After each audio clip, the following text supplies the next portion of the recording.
How to sign into your Disney Plus account.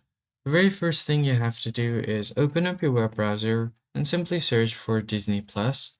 And once you head over to disneyplus.com, you should load up your home screen. And once you get here, what you want to do is you'll have different options.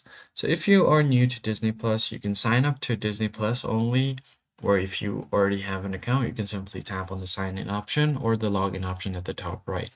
So if you don't have an account, you can click on sign up, then follow all of these process by entering your email, agreeing to the terms and condition. But if you already have an account, you'll find the login option at the top right.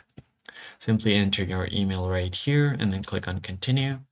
Once that is done, you could just enter your password.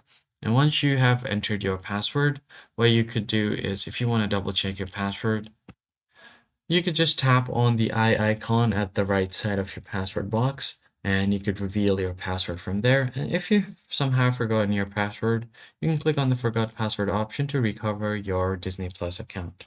That's how you simply log into your Disney Plus. I hope this tutorial was helpful to you guys.